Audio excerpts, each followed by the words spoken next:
Hello and welcome to the Soul Garden. My name is Georgina Langdale and it's just wonderful to have you here with me as we explore the inner and outer workings of living in a connected world.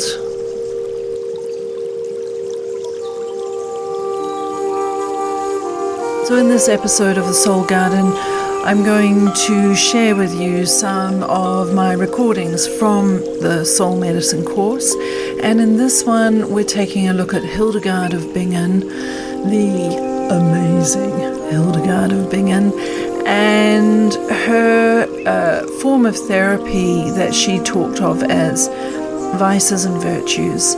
And it's a wonderful way of working with self-talk for well-being. So I hope you enjoy it. There is plenty more where that one came from. So I'm going to hand over to myself talking in the Soul Medicine course, and I'll just come and say goodbye at the end of the recording. Here we go. I'm going to talk about an incredible woman. Man, she's like the poster girl for midlife and beyond. A woman called Hildegard of Bingen. She was an abbess, a mystic, a healer, an artist, a composer, who lived in the 12th century, so in the 1100s in Germany. And she was a Benedictine nun. She had been given to a monastery at a very young age and spent the first part of her life enclosed with a woman called Jutta of Spanheim as an anchoress, which meant that basically she's shut off from the outside world. Then when Jutta died, Hildegard just came into the world like a force field. She was incredible, and her wisdom in healing and herbalism and the beauty of her artworks and her music and things ripple down to us today. The reason why I'm introducing her to you in this first session, or this first week of soul medicine for the Midlife Woman, is because among the myriad of things that she talked about in incredible ways, and by the way, I do more teaching about her elsewhere on my website. But the thing I want to draw attention to right now is her idea of vices and virtues. What this is about self-talk. You know, if we are going to thrive as we go through the menopause transition and on into, midlife and beyond, into our whole aging process, how we navigate all of that, I think, comes back to the things we tell ourselves about ourselves. What is the nature of our self-talk? So I invite you just to take a moment. Maybe if you've got a pen and paper handy, just jot things down. What are the things that you tell yourself about yourself? When it comes down to it, is your self-talk kind to yourself? Or is it a bit of a cruel master? So write down now just some of the things you actually might catch yourself saying to yourself. It could be, oh my God, I'm such a heffalump. I'm no good and so ugly. Whatever it is. Or it could be, you did really good right now. In this moment, everything is okay. Write them down. I'm going to give you a few minutes just to journal that. What is your self-talk? What do you realize when you think about it you're saying to yourself often? What are the things you tell yourself about your body or your looks? What do you tell yourself when you mess up? What do you say to yourself when you do something well? Are you proud of your achievements? Or have you not really stopped to think about them in that way, with pride? How we talk to ourselves really impacts our well-being on so many levels. So as we navigate midlife, and we're over this 9 weeks going to be asking ourselves some pretty deep questions to explore who we are and what we want from life and how we can show up for others, we have to start with how we talk to ourselves. What is your self-talk? Hildegard of Bingen wrote her first book and started recording these amazing visions she'd had. She'd had them since a young girl, but she was in her 40s when she really started writing and painting and composing. She lived till she was 83. Now, this is in the 1100s when the average life expectancy for a woman was 35. So she didn't just kind of tiptoe into midlife. She just like blew it out of the water. Incredible. At the root of her modalities that she created for healing, so she saw things in a composite way. She saw us, and this is this is a kind of universal way of looking at ourselves right through till about the 1600s. She saw us in relation to nature, to spirit, and to cosmos. And so she was looking not just at physical well-being, she was looking at your spiritual and emotional well-being as well. And she saw you reflected in nature, the elements, earth, air, water, fire, that, that make up the world, make us up as well. And we're going to talk more about this in the microcosm of the macrocosm section. But she said that our self-talk are our vices and our virtues. And she saw that for every vice, so every negative self-talk or negative want, there was a virtue. Positive self-talk, positive want. And each of these related to the nerves coming out down your spinal column through through each vertebrae. So for every negative vice, there is a positive virtue. For example, let me think, where you might have a kind of love of entertainment, maybe you're a bit of a hedonist. She would say, you're just kind of in it for the laugh. Everything's party on, party, party, party. I think we've all been there at some time, haven't we? She said, if that is the vice, love of entertainment is the vice, the virtue is a love of simplicity. How can we move from hedonism, wanting more and more, wanting to be entertained all the time, to loving simplicity, not needing all the bells and whistles, being entertained in a very simple way and getting your kicks through that simplicity. She would, another example is hard-heartedness.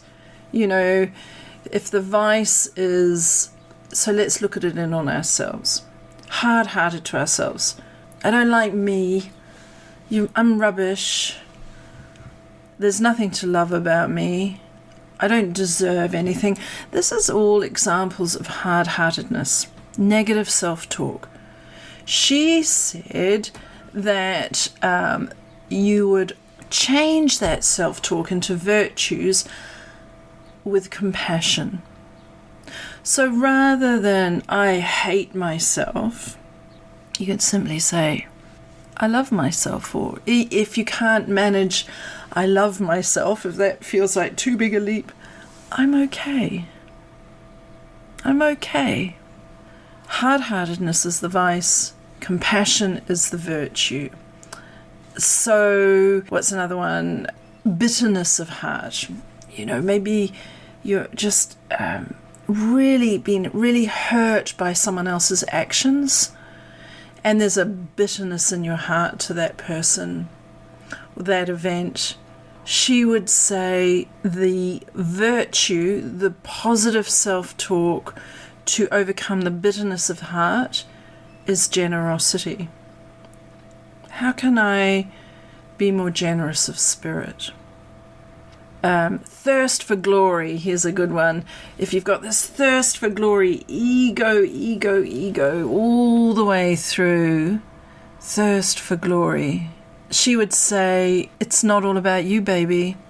What about having reverence for spirit, for oneness, for the oneness in everything, for the connectivity? We're all connected. It's not just about your thirst for glory. It's about reverence for all things. So do you hear what I'm sort of getting at here? Despair would be offset by hope. Lack of faith offset by faith. Concern for worldly goods. I want more. I need a bigger flat screen and the latest, phone. That concern for worldly goods could be replaced with heavenly desire, is what she saw.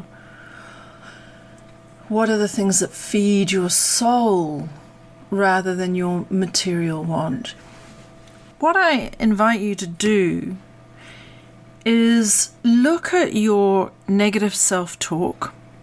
What are the things you tell yourself about your fears, your wants, your needs, your despairs, your envy, your sadness, your hedonism, your unhappiness. Write them all down, and then look and rewrite them with a positive affirmation or statement or phrase or word. Cowardice, courage, for example. So I want you to go through, you got it, the negative things that you tell yourself, and now next to them you're going to write the virtue that will kind of cure the vice. It's like the idea of positive affirmations and creative visualizations. What are the things you tell yourself? Instead of saying, I'm no good, you could replace it with, I am okay, or I don't deserve this, could be replaced with, I am worthy, or I deserve this. It can be that simple. But the trick is to do it. So that's step one. Then step two, once you've got these, start to use them. When you catch yourself in a state of negative self-talk, correct it with positive self-talk. Correct the vice with a virtue. I'm hopeless at this. I just don't understand it. I just don't understand it. You could correct that with, I am learning how to work with this thing. Or I just I just don't understand it. I'm going to give myself time to understand this. See where I'm going with this? It is really, really powerful. And if we're to thrive in midlife, and if we're really thinking about our soul, this in this medieval thought, and Hildegard of Bingen would say as well, that our soul lives in our heart space, or in our heart chakra. Our spirit is much more mental and in our head, our brain. The soul resides in our heart, in the very core of us. So what is the talk, the self-talk, that nourishes and nurtures your soul? What is the talk, the self-talk, that is medicine for your soul rather than poison for your soul? Really play with this. And you may decide that you might think, well, this week I'm just really going to focus on trying to reset this particular bit of negative self-talk I do. Whenever I do X, I'm going to say to myself Y, and I'm just gradually going to get better at no more of X, bring in Y. Okay? We can't expect to be the best version of ourselves, to have our sovereignty, to feel strong and grounded and confident and wonderful and fabulous and beautiful if we are telling ourselves the opposite of all of those things.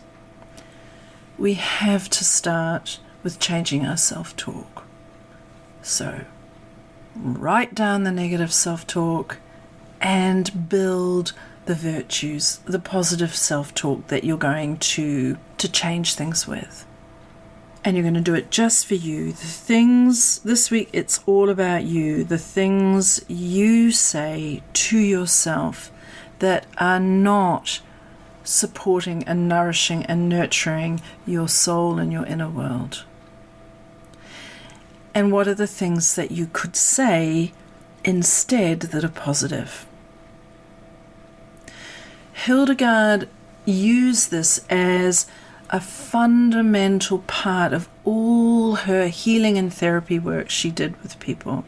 And when I work with my coaching clients and things, it is these sorts of things that I do to help them really step into their power. We work with this in our coaching relationship.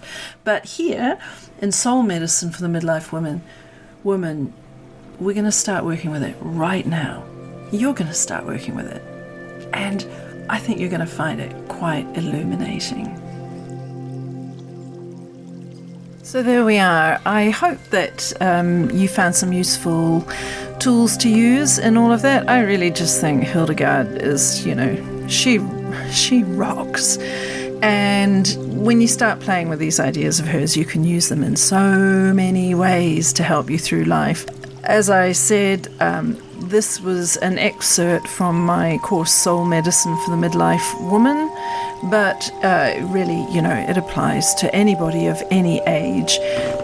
You can find more of my offerings on my website, georginalangdale.com, and I will also be sharing things here on the podcast, The Soul Garden, and if you sign up to my newsletter at georginalangdale.com, you'll get blogs and things like that too. Anyway, so I am going to leave you with that. I hope that you've enjoyed it.